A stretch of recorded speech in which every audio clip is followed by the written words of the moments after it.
Japanese people as culture and as people themselves, they have this kind of like serious approach to sake. They're very traditional, they're very like rigid. True. They would probably get offended if you use their sake in a cocktail, but I think in the UK market you should try a different approach which is more playful, have sake on the tap, like from barrels, fresh sake, yeah. Try it in a cocktail, why not?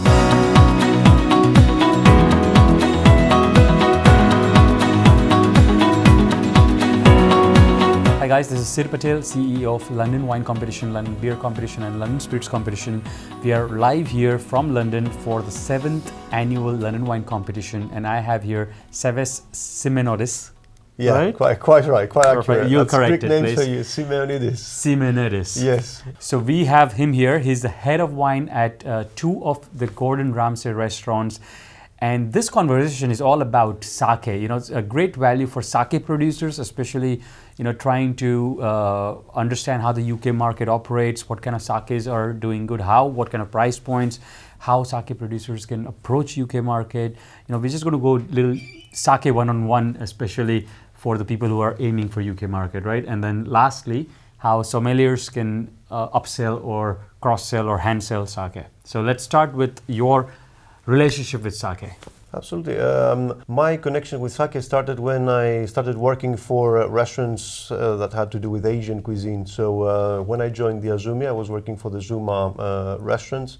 During the pandemic, I traveled extensively. So my first stop was Dubai. So I got introduced there to the sake samurai they have there. He's called Ryuji Hamada. He's my mentor. I love him. He's my inspiration. He kind of involved me into the sake culture in general. I tried some sake and I fell in love with it.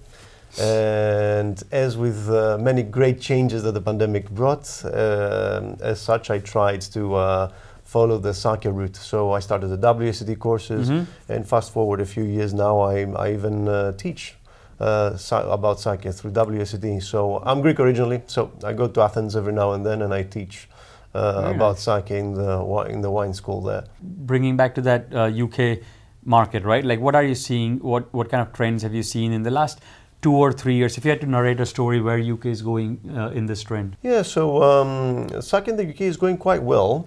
I see lots and lots of people that come to dine in our restaurants that are more like Asian, like Japanese oriented.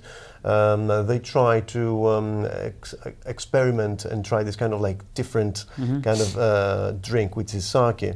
So of course there is little to no education in the market about the sake, what it is. There's lots of confusion, like what is sake? Is it rice wine? Is it something more like beer or like a spirit? To be honest, yeah, like you tell us which category do you think it falls in? Sometimes I've heard beer for the one-on-one I'm saying, right? Yeah. So what do you think? What is it? It's a tough one because it's a category on its own. I wouldn't say it's a beer, but it's kind of similar in terms of like the production of it. It's not exactly wine, but alcohol-wise, it kind of resembles the wine. It's definitely not spirit because we have soju for that, and soju is getting quite popular actually. We're probably going to see more and more of it. So in the menus, in your restaurants, where do people put sake? Near beer, spirits, or wine?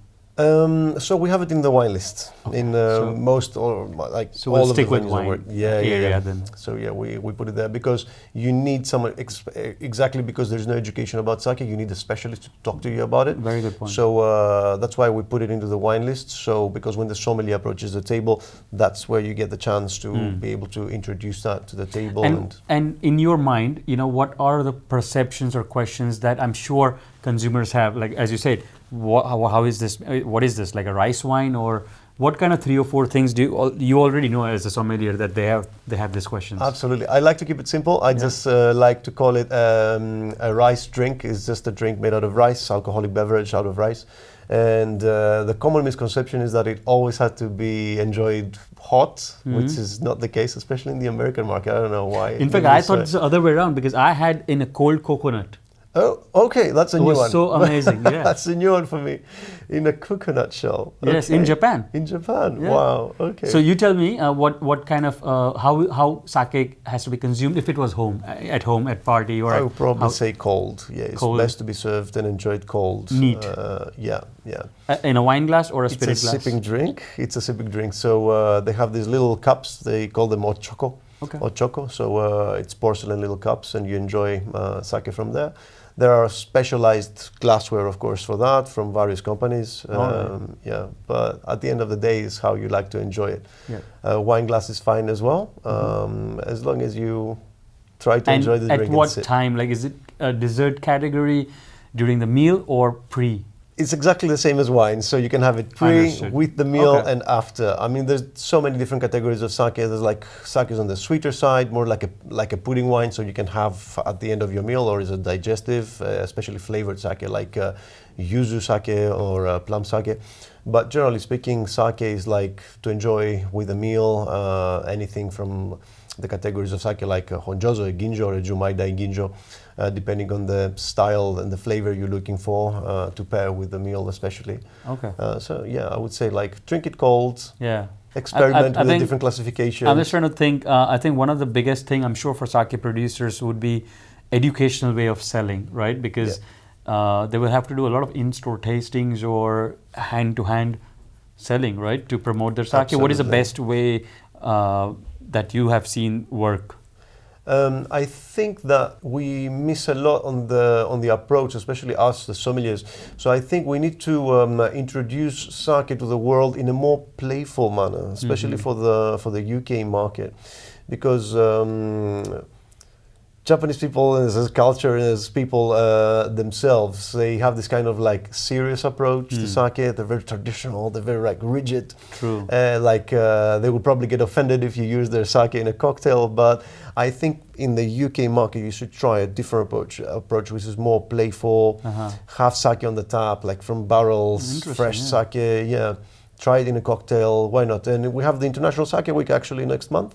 And even us, we are preparing something special with like sake flights in our restaurant and some sake cocktails as well to enjoy. So Nice. this is the way forward, I think. Who Something are playful. some importers that you advise are promoting sake or importing sake? Some sake houses, you can throw some names, and then maybe 3 or 4 good producers that you think are doing a good job in UK that people can learn from? You know what?